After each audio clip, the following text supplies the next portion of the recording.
Salam sejahtera bagi kita semua. Perkenalkan, nama saya Cindy Mendasela yang pada kesempatan kali ini akan mempresentasikan hasil tugas akhir saya yang berjudul Rancangan Gedung Apartemen 10 Lantai dengan Sistem Ganda. Terlebih dahulu, saya ingin berterima kasih kepada kedua dosen pembimbing saya, yaitu kepada Ibu Insinyur Yoke Lestiawati MTIPM dan juga kepada Bapak Insinyur Elvira MT PhD IPM, dan juga kepada kedua dosen penguji saya yang saya hormati, kepada Bapak Arianto STMT dan juga kepada Bapak Dr. Herwani STMT.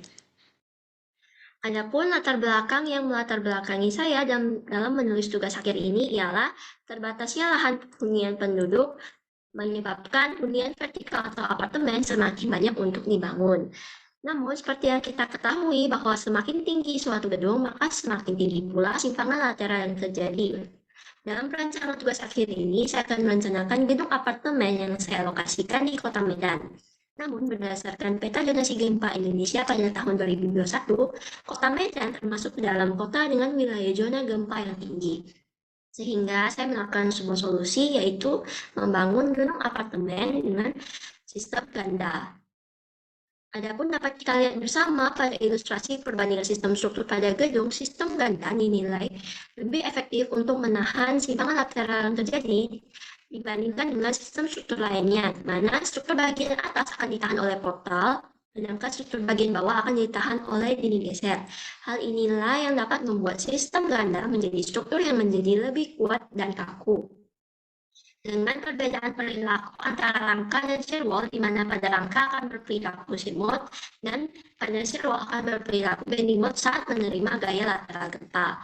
Adapun pada SNI 2847 mengisyaratkan bahwa desain sistem ganda pada shear wall itu memikul lebih kecil dari 75% gaya lateral gempa, dan sedangkan struktur rangka memikul lebih dari 25% gaya lateral gempa.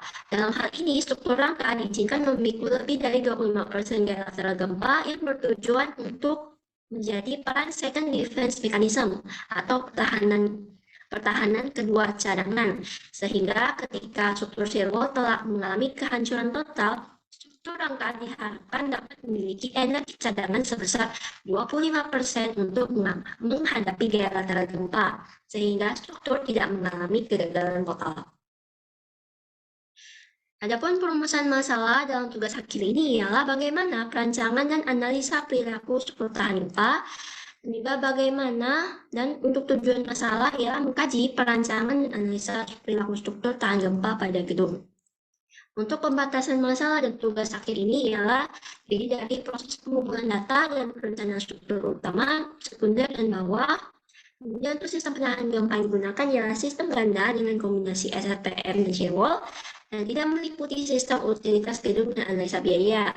Untuk pemodelan struktur akan menggunakan program analisa struktur menggunakan SNI terbaru. Adapun sistematika penulisan dalam tugas akhir ini terdiri dari bab 1 hingga bab 9. Adapun data spesifikasi umum ialah bangunan merupakan bangunan fiktif, yaitu gedung apartemen yang terletak di Kota Medan dengan jenis struktur beton berulang dengan jumlah lantai 10 lantai plus 1 lantai dengan panjang, lebar, tinggi total, dan luas bangunan total sebagai berikut. Adapun spesifikasi material yang digunakan dalam struktur gedung apartemen mengacu pada SNI 2847, pasal 19, 20, dan 6.5. Preliminary design yang pertama ialah preliminary design balok, yaitu untuk menentukan dimensi perencanaan balok. Dalam tugas kiri ini, gedung apartemen terdiri dari dua jenis balok, yaitu balok induk dan balok anak, di mana balok induk dimensi 700-350 dan balok anak 650 dan 350 dengan variasi panjang balok sebagai berikut. Dapat kita lihat bersama pada gambar 4.1 dan gambar 4.2 merupakan dana rencana balok lantai yang terdapat balok lantai 1 hingga atap yang terdapat pada struktur gedung apartemen. Berikutnya ialah preliminary plat yang bertujuan untuk menentukan tebal plat dengan meninjau plat yang memiliki luasan terbesar. Dapat preliminary plat terdapat tahapan-tahapan sebagai berikut sehingga diperoleh tebal plat 120 mm.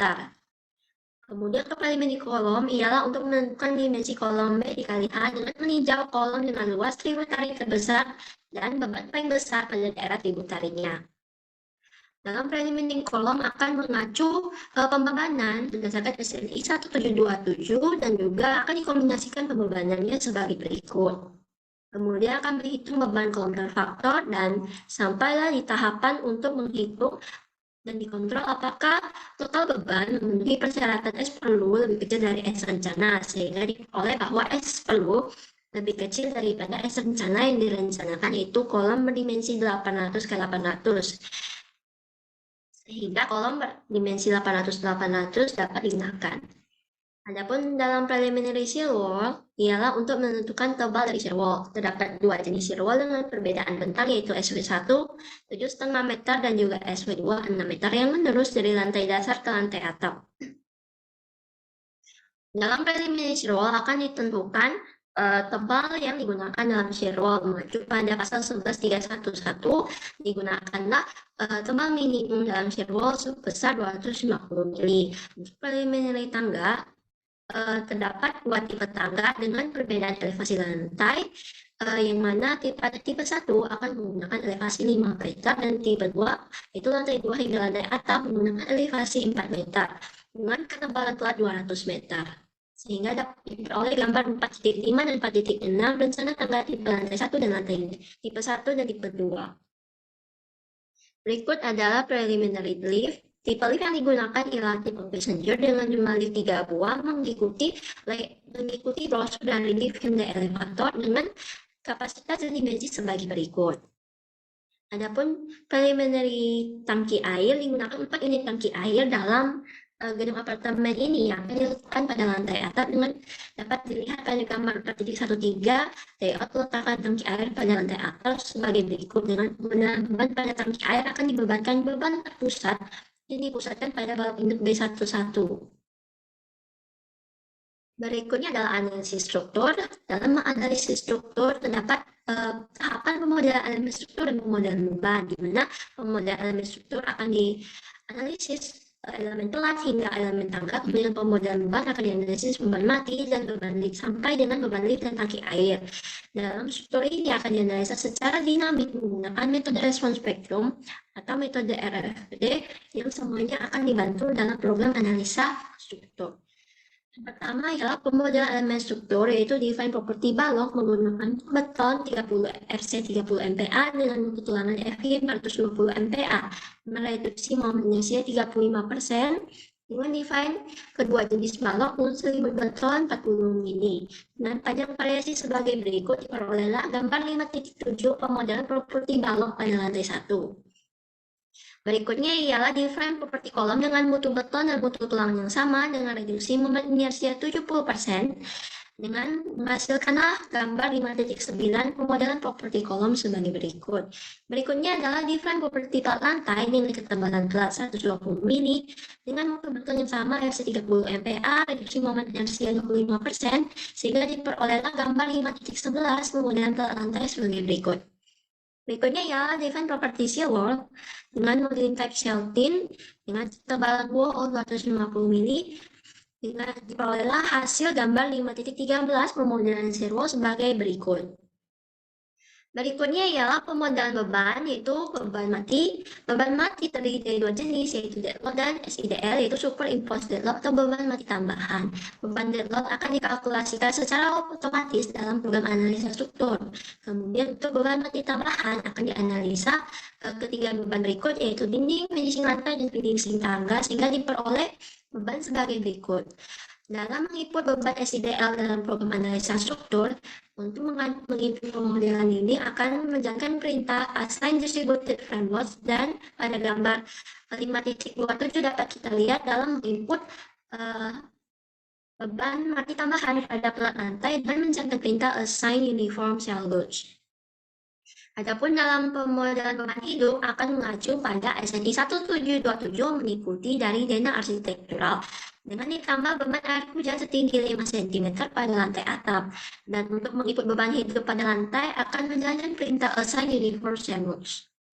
Berikut adalah pemodelan beban angin, yaitu menggunakan metode SPGAU, yaitu sistem penahan gaya angin utama, dengan menginput beban garis yang terpusat pada kolom sehingga diperoleh beban angin arah S dan beban angin arah Y sebagai berikut. Berikutnya adalah pemodelan beban gempa. Pemodelan beban gempa akan menggunakan analisa dinamik metode respons spektrum dengan langkah-langkah sebagai berikut sehingga diperoleh tabel 5.14 rekapitulasi pemodelan beban gempa. Adapun sistem seismik yang digunakan ialah sistem ganda dengan rangka pemikiran khusus yang mampu menahan paling sedikit 25% gaya seismik dengan koefisien modifikasi terkuat lebih dan faktor pembesaran defleksi sebagai berikut. Berikutnya adalah pemodelan beban lift akan dimodelkan secara terpusat pada balok perletakan mesin lift, yaitu balok 650-390 dan digunakan beban terpusat sebagai beban SIDL yang dapat dilihat pada gambar 5.20 sebagai berikut. Kemudian untuk pemodelan beban tangki air juga sama, yaitu akan dimodelkan sebagai beban terpusat pada balok BI1 dan akan dimodelkan sebagai beban SIDL. Berikut adalah kombinasi pembebanan yang terdiri dari 7 jenis yang akan diinputkan dalam pemodelan struktur dengan ketentuan sebagai berikut dengan menjalankan perintah define load combinations. Berikut adalah asumsi sebelum run program, ialah input jumlah ragam minimum kombinasi 90%, asumsi peletakan jepit, kemudian input beban mati sebesar 100%, modelan diafragma rigid, rigidity rigid, faktor kekakuan kolom 1 dan faktor kekakuan balok 0. Berikutnya ialah frame dan floor automate untuk perhitungan distribusi beban harus diinputkan agar hasil perhitungan lebih akurat. Kemudian langkah terakhir ialah mencek model. Apabila tidak terdapat warning message, maka struktur sudah siap untuk dijalankan atau di-run. Berikut adalah pemeriksaan perilaku struktur terdiri dari 7 macam perilaku pemeriksaan dalam tugas ini, yaitu analisa rasio partisipasi model massa hingga analisa pengaruh torsi dan ketidakberaturan struktur. Yang pertama ialah analisa rasio partisipasi modal massa, di mana telah mencapai 90% pada modset ke-9. Kemudian untuk periode fundamental struktur, akan dihitung periode pakai pada arah X dan arah Y sehingga diperoleh masing-masing 1,127 detik pada arah X dan arah Y. Berikutnya ialah analisa skala gaya gempa, yaitu menghitung gaya geser dasar manual dan gaya geser dasar yang diperoleh dari program sehingga diperoleh bahwa hasilnya tidak jauh berbeda. Hal ini bertujuan untuk mengontrol kualitas output dari program. Adapun analisa skala gaya gempa dari gaya geser dasar dari analisa respons spektrum diperoleh bahwa gaya geser dinamik lebih kecil dari gaya geser statik sehingga perlu diskalakan ulang.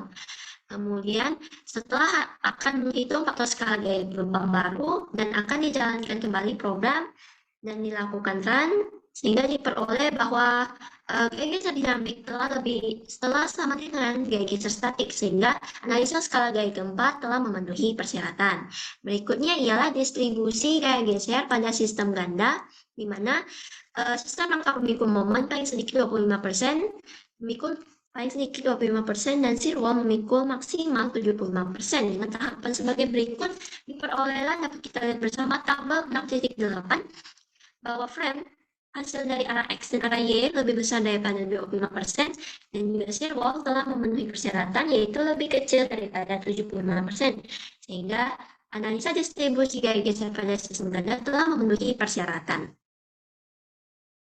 Berikut adalah pemeriksaan simpangan antar tingkat diperoleh 6.12 pada tingkat arah X dan arah Y.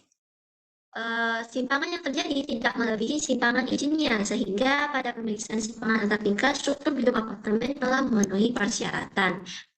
Untuk pemeriksaan efek P delta pada struktur ini, efek perhitungan yang terjadi pada arah X dan arah Y tidak melebihi batas pengaruh P delta, sehingga struktur gedung apartemen ini perhitungannya tidak perlu memperhitungkan efek dari P delta itu sendiri. Berikutnya ialah analisa pengaruh torsi, yaitu untuk menganalisa adanya eksentrisitas antara pusat kekakuan dan pusat massa. Dan setelah dianalisa torsi bawaannya, ternyata struktur mempunyai eksentrisitas, sehingga diperolehlah nilai torsi bawaan pada struktur sebagai berikut. Kemudian untuk mengantisipasi ketidaksimetrisan bangunan pada struktur, maka perlulah dianalisa torsi tak terduganya dengan momen torsi bawaan tambah momen torsi tak terduga akibat perpindahan pusat massa akan diasumsikan sebesar 5% dimensi struktur, sehingga diperolehlah nilai torsi tak terduga pada struktur sebagai berikut. Berikutnya ialah analisa ketidakberaturan. Yang pertama ialah ketidakberaturan horizontal. Setelah menganalisa seluruh ketidakberaturan horizontal, diperolehlah tabel 6.23 kesimpulan dari ketidakberaturan horizontal bahwa struktur apartemen ini tidak memiliki satupun ketidakberaturan horizontal. Berikutnya ialah ketidakberaturan vertikal. Setelah dianalisa bahwa struktur gedung apartemen ini juga tidak memiliki ketidakberaturan vertikal. Berikutnya ialah perancangan tulangan elemen struktur. Adapun elemen struktur yang dianalisa ialah plat lantai hingga dimensi wall. Pada tulangan plat lantai akan diambil contoh perhitungan pada story lantai 10, di mana akan dianalisa para arah X dan arah Y-nya. Untuk tulangan plat lantai akan dianalisa plat dua arah meliputi tulangan atas dan tulangan bawah pada masing-masing daerah tumpuan dan daerah lapangan. Berikut adalah tabel 7.2 rekapitulasi perencanaan tulangan per lantai. Sehingga diperoleh lantai 1 dan hingga lantai 2 wire mesh-nya menggunakan wire mesh M900 dan juga lantai 3 hingga lantai atap menggunakan wire mesh M8100. Berikutnya ialah tulangan plat tangga dan bordes. Tulangan plat tangga dan bordes akan mempunyai tahapan analisa yang sama dengan plat lantai, yaitu analisa plat satu arah meliputi tulangan daerah tumpuan dan tulangan daerah lapangan. Sehingga diperolehlah tabel 7.4 rekapitulasi perencanaan tulangan plat lantai tangga dan bordes seluruhnya menggunakan tulangan diameter 13 dengan spasi 100 mili. Berikutnya adalah analisa tulangan balok. Tulangan balok akan dianalisa 3 jenis tulangan, yaitu tulangan lentur, geser, dan torsi, yang semuanya akan dianalisa menggunakan syarat sistem angka pemikul momen khusus, yaitu dianalisa terpisah daerah tumpuan dan daerah lapangannya. Berikut, untuk menganalisa tulangan lentur balok akan menggunakan contoh perhitungan balok induk 1 dan balok induk 1 7,5 meter dengan properti material dan penampang balok sebagai berikut dengan menggunakan diameter tulangan longitudinal yaitu diameter 22 mm. Dan akan dianalisa tulangan lentur balok menggunakan tahapan sebagai berikut, dimulai dari perhitungan rasio tulangan hingga mengecek kapasitas tulangan balok. Sehingga diperoleh tulangan tumpuan pada bagian atas 5D22 dan tulangan tumpuan bagian bawah 3D22. Dan tulangan lapangan pada bagian atas 2D22 dan tulangan lapangan bagian bawah 3D22. Dapat kita lihat bersama pada tabel 7.6 merupakan rekapitulasi hasil perhitungan tulangan lentur balok diperoleh sebagai berikut. Dan tidak lupa juga akan dianalisa momen negatif dan momen positif pada daerah tumpuan dan lapangan, yaitu di mana analisa momen positif akan dianalisa saat kondisi balok saat pengaruh gempa kiri. Kemudian analisa momen negatif akan dianalisa kondisi balok saat pengaruh gempa kanan. Berikutnya ialah pemeriksaan syarat tulangan lentur balok terhadap syarat sistem rangka pemikul momen khusus. Setelah dapat kita lihat bersama pada tabel 7.7, diperolehlah bahwa hasil pemeriksaan tulangan lentur balok telah memenuhi semua persyaratan sistem rangka pemikul momen khusus. Berikutnya ialah tulangan geser balok, mengambil contoh perhitungan yang sama yaitu pada balok induk 1, dan menggunakan properti material dan penampang sebagai berikut dengan diameter tulangan sengkang sebesar 16 mm. Dengan tahapan perhitungan tulangan geser, yaitu dimulai dengan menghitung probable moment capacity atau MPMR, yang untuk tulangan geser desainnya akan ditingkatkan 25%. Kemudian akan memilih gaya geser terbesar antara VG, V-sway, dan V kombinasi. Sehingga diperoleh setelah memeriksa syarat kapasitas geser, diperolehlah tulangan sengkang tumpuan menggunakan dua buah tulangan diameter 16 dengan jarak 100 mili dan tulangan sengkang pada daerah lapangan menggunakan dua tulangan dengan diameter 16 pada spasi 150 mili. Dapat kita lihat bersama pada tabel 7.10 merupakan rekapitulasi perhitungan tulangan geser pada balok. Berikutnya adalah tulangan torsi balok dengan menggunakan contoh perhitungan yang sama, yaitu contoh B11 dengan properti material dan penambah sebagai berikut menggunakan diameter tulangan torsi 16 mili. Adapun tahapan dalam menganalisa tulangan torsi balok ialah mengecek apakah tulangan pada balok sudah cukup untuk menahan torsi. Setelah pemeriksaan, ternyata diperoleh bahwa balok memerlukan tulangan torsi. Kemudian akan dilakukan pemeriksaan terhadap tulangan transversal dan tulangan longitudinal pada daerah tumpuan dan lapangan yang telah ditambah dengan efek torsi. Kemudian hasil tersebut akan dicek apakah tulangan transversal maupun longitudinal sudah menghasilkan kuat nominal torsi yang telah diisyaratkan. Sehingga diperoleh dapat kita lihat bersama pada tabel 7.12 diperolehlah rekapitulasi hasil perhitungan tulangan torsi balok. Semua balok memerlukan tulangan torsi. Dan kemudian akan dicek rekapitulasi dengan dicek pada tabel 7.13 tulangan transversal tidak perlu penambahan tulangan torsi dikarenakan tulangan geser yang direncanakan sudah cukup untuk menahan efek dari torsi. Kemudian untuk tabel 7.14 setelah dicek beberapa dari balok memerlukan tambahan tulangan torsi yaitu tambahan longitudinal yang akan diletakkan pada bagian tengah tulangan pada balok. Berikutnya ialah analisa tulangan kolom yang terdiri dari beberapa proses yaitu analisa kolom persegi, analisa kelangsingan kolom, faktor pembesaran momen, dan perencanaan tulangan longitudinal dan transversal kolom. Untuk analisa kolom persegi akan dihitung data balok yang bertemu dengan kolom, kemudian akan dikeluarkan gaya dalam aksial untuk kolom dari program analisa struktur, sehingga akan dirancang dimensi kolom 800-800 dengan jenis kolom struktur kolom bergoyang.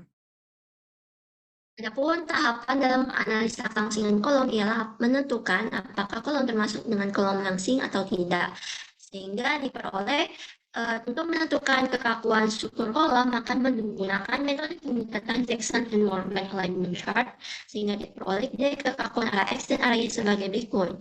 Setelah dimasukkan ke dalam rumus analisa kelangsingan kolom, ternyata diperoleh nilai bawah lebih besar daripada 22, sehingga kolom termasuk dalam kolom langsing dan pengaruh kelangsingan harus diperhitungkan.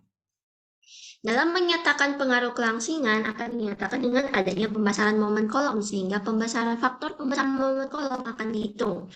Dengan jumlah kolom 24 buah pada struktur gedung ini, diperolehlah faktor pembesaran momen sebagai berikut dan telah memenuhi persyaratan.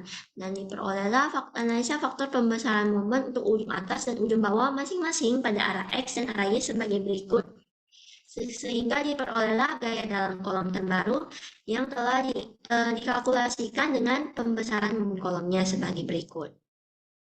Berikut adalah perencanaan tulangan longitudinal kolom dengan jumlah tulangan sebanyak 24 tulangan dengan menggunakan diameter tulangan longitudinal diameter 25, yaitu dengan tahapan sebagai berikut.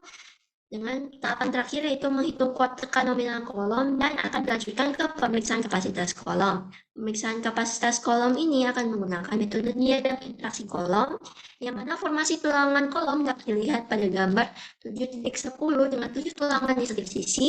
Kemudian untuk menghitung tulangan per segmen akan menggunakan metode gambar 7.11 yaitu diagram tegangan dan tegangan pada kolom. Sehingga kemudian untuk menentukan kapasitas kolom itu akan dianalisa dalam 3 kondisi, yaitu aksial murni, seimbang, dan murni. Sehingga diperolehlah grafik dari diagram interaksi kolom 800-800 bahwa semua gaya yang bekerja pada kolom tidak melewati garis batas kapasitas kolom rencana, sehingga kolom rencana dimensi 800-800 telah memenuhi persyaratan dan dapat digunakan. Berikut tidak kalah penting untuk dianalisa dalam struktur gedung yang termasuk dalam sistem rangka pemikul momen khusus ialah analisa strong column weak beam, di mana dalam tahapan ini akan menganalisa secara terpisah analisa kapasitas momen balok, analisa kapasitas momen kolom, sehingga akan dianalisa dalam cek pemeriksaan syarat strong column weak beam, di mana momen kolom harus lebih besar 1,2 dari momen balok. Untuk analisis kapasitas balok akan dianalisa gaya gempa dari arah kiri dan kanan pada arah eksternal lainnya juga, sehingga diperolehlah hasil terbesar yaitu pada beban balok arah Y pada kondisi gempa kanan. Dan analisa kapasitas kolom akan menggunakan titik terdekat dari diagram interaksi kolom yaitu sebesar 19,2, sehingga diperolehlah dalam hasil pemeriksaan syarat bahwa pada arah X momen dari kolom telah melebihi dari 1,2 kali momen baloknya. Dan juga untuk analisa pada arah Y juga sama, yaitu telah pada kolom juga lebih besar dibanding 1,2 dari momen baloknya, sehingga struktur gedung apartemen ini telah memiliki konsep sung kolom whipping. Berikut adalah perencanaan tulangan transversal kolom, yaitu dalam merencanakan transversal kolom ini, gaya geser desain akan menggunakan analisa berdasarkan analisa struktur, ujung kolom, dan juga ujung balok. Hal ini dikarenakan struktur gedung apartemen merupakan sistem rangka pemikul momen khusus. Adapun setelah menggunakan tahapan yang analisis transversal kolom ini, diperolehlah sebanyak 7 buah tulangan transversal diameter 13 dengan spasi 100 mm dan juga 7 buah tulangan transversal diameter 13 150 mm masing-masing pada daerah sendi plastis dan di luar daerah sendi plastis.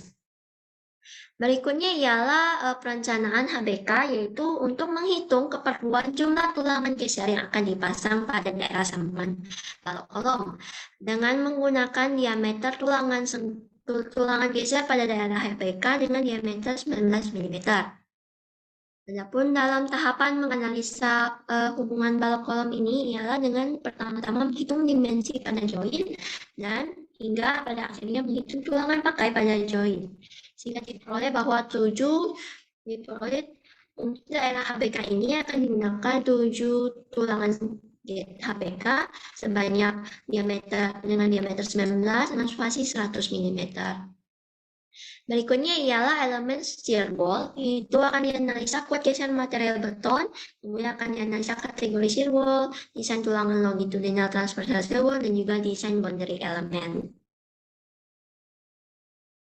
Dengan diambil contoh shear wall dengan bentang 7,5 meter dengan properti material sebagai berikut, dengan menggunakan tulang longitudinal 25 mm, tulang transversal 16 mm, dan gaya dalam dari program analisa struktur sebagai berikut.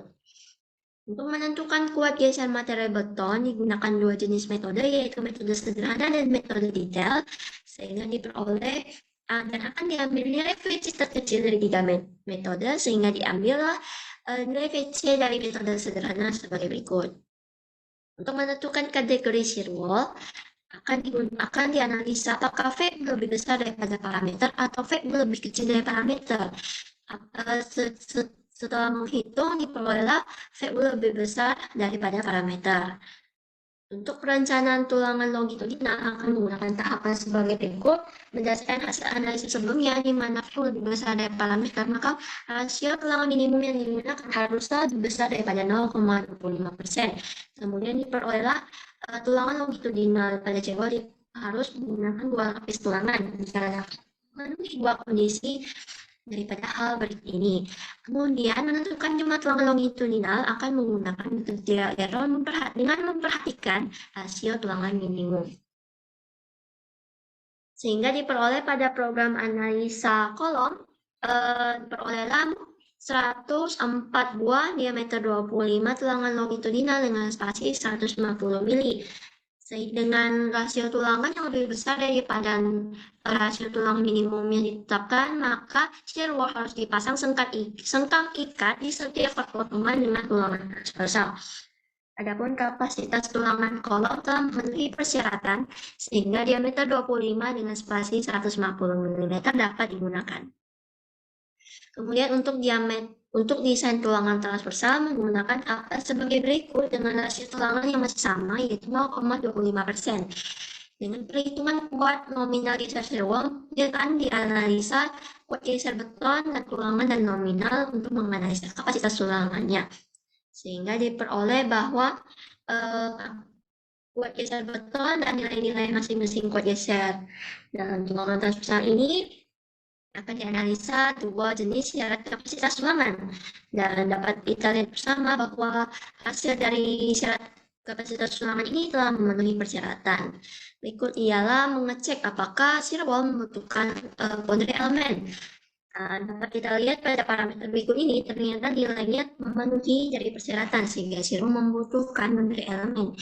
Dengan menentukan dimensi boundary element, dengan rumusan sebagai berikut diperoleh LBL sekian dan BBL sekian, dan untuk menentukan luas tulangan boundary element, akan ditentukan tulangan longitudinal dan tulangan transversalnya sebagai berikut. Dalam menentukan tulangan longitudinal boundary element, akan didistribusikan tulangan longitudinal dari badan utama shear wall ke boundary element sesuai syarat hasil tulangan minimum 1%. Sehingga diperolehlah 26 tulangan pada satu boundary element yang dapat kita lihat pada rancangan gambar 7.38 berikut ini. Tulangan shear wall seluruhnya tetap berjumlah 104 tulangan dengan 52 diameter 25 pada bagian badan dan terdistribusi 52D25 pada dua bagian boundary element. Berikut ialah penentuan tulangan transversal boundary element dengan syarat jarak tulangan desain sebagai berikut sesuai dengan gambar rencana sebelumnya. Diperolehlah syarat jarak tulangan yang dipakai ialah 200 mili. Untuk detail pemasangan tulangan mengacu pada SNI 2447 pada gambar M18 sehingga dapat kita lihat bersama pada gambar 7.39 dikarenakan sistem rangka memikul momen khusus, maka setiap tekukan ujung sengkam pengikat persegi dan ikat silang mengait tentang tulangan longitudinal terluar dengan jumlah tulangan pada arah LBL 6 kaki dan jumlah tulangan arah BBL sebanyak 9 kaki. Berikutnya ialah perancangan fondasi, terdiri dari perencanaan bulkhead, evaluasi ulang jumlah kebutuhan tiang, pemeriksaan kapasitas, analisa punching shear, desain tulangan untuk bulkhead. Berikut adalah perancangan fondasi dan akan diambil contoh fondasi SP1F1 sebagai contoh perhitungan. Dengan properti material dan penampak sebagai berikut, akan digunakan diameter tiang panjang 400 mili dan akan dihitung dari dukung ultimate dan dukung izinnya sebagai berikut. Dalam perencanaan bulkhead telah diperoleh jumlah tiang 14 tiang dengan ketebalan bulkhead 0,9 meter dengan panjang bulkhead dan lebar bulkhead sebagai berikut. Dan dapat kita lihat bersama pada gambar 8.2 merupakan rancangan dimensi rencana bulkhead pada fondasi SP1F1 ini. Kemudian evaluasi ulang jumlah tiang perlu ditinjau kembali dikarenakan adanya tambahan beban yang belum terhitung, yaitu beban dari berat sendiri bulkhead. Sehingga berdasarkan penentuan awal, maka jumlah tiang sebanyak 14 tiang masih memenuhi syarat. Sehingga jumlah tiang tidak perlu ditambah dan tetap akan digunakan sebanyak 14 tiang. Berikut ialah perhitungan gaya tekan tiang panjang menggunakan mekanisme beban Y bekerja pada fondasi. Sehingga menggunakan PU dari beban tak terfaktor menghasilkan gaya tekan tiang panjang masing-masing dari tiang panjang dari P1 hingga P14. Berikut ini ialah pemeriksaan kapasitas tiang panjang dengan jumlah kolom dan jumlah baris 2x7 menghasilkan kapasitas kelompok tiang panjang yang direncanakan telah tereduksi 72,2% dan masih lebih besar dari beban yang dipikul sehingga fondasi tiang panjang kuat memikul beban yang direncanakan. Berikut ialah analisa punching shear, yaitu ada dua jenis, yaitu geser dua arah dan geser satu arah.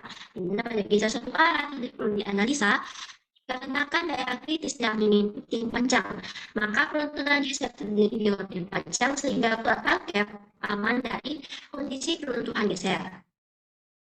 Untuk pemeriksaan modal pancing pada geser dua arah menggunakan cara sebagai berikut ini dan diperoleh bahwa analisa ini telah memenuhi persyaratan. Analisa tulangan lateral bulkhead yang pertama ialah menganalisa ulang gaya tekan tiang panjang menggunakan PU beban terfaktor sehingga diperoleh gaya tekan tiang panjang sebagai berikut. Dengan menghitung momen ultimate yaitu momen MY dan MX, namun pada MY tidak perlu ditinjau dikarenakan gaya tiang tidak memiliki momen sehingga MY sama dengan 0 dan digunakan tulangan minimum. Berbeda halnya dengan analisa momen pada MX. Pada analisa momen MX dari gambar 818.12 ini kita bersama bahwa gaya tiang berjalan dengan momen sehingga nilai dari MY sebesar 0 dan juga MX sebesar 677,50. Newton. Berikutnya ialah desain lentur tulangan braket pada tulangan arah X dan tulangan arah Y, sehingga diperoleh masing-masing besar dapat menggunakan diameter 25 dan spasi 190 degree. Ini adalah rekapitulasi hasil perancangan fondasi. Terdapat 3 jenis tipe fondasi, yaitu fondasi seru pertama, fondasi seru kedua, dan juga fondasi ketiga untuk fondasi dari kolom. Sehingga pada perencanaan tugas akhir ini dapat saya simpulkan bahwa perancangan gedung apartemen ini berkategori KDSD dengan lokasi yang di lokasi Kota Medan dengan masyarakat faktor skala gempa dan distribusi gaya gempa sebagai berikut, dengan simpangan antar izin yang tidak melebihi dari simpangan batasnya dan tidak memperhitungkan efek P delta, sedangkan struktur ini juga tidak memiliki ketidakberaturan vertikal dan horizontal dengan masing-masing dimensi dan tulangan dari elemen struktur sebagai berikut, dan juga diperolehlah untuk dimensi dan juga tulangan pada seru sebagai berikut, dan juga tulangan pada fondasi dengan tiga tipe fondasi dan masing-masing dimensi sebagai berikut, dan diperolehlah tulangan arah X dan arah Y sebesar diameter 25 dengan variasi jarak sebagai berikut. Adapun saran yang ingin saya sampaikan kepada mahasiswa yang ingin meneliti judul yang sama dengan saya ialah dapat menggunakan SI terbaru dan juga memahami alur perhitungan struktur dengan baik dan mempelajari program yang menunjang untuk analisa struktur serta mengumpulkan data dengan lengkap dan memperbanyak referensi buku dan jurnal. Dan judul yang dapat saya sarankan ialah dapat meneliti lebih lanjut tentang variasi bentuk sirbol dan strategi peletakannya, serta dapat meneliti lebih lanjut elemen struktur lain yang dapat digunakan untuk sistem ganda ini. Sekian hasil presentasi tugas akhir saya. Akhir kata saya ingin mengucapkan terima kasih, dan kritik dan saran yang membangun sangat diperlukan bagi kemajuan penulisan skripsi saya. Terima kasih atas perhatiannya.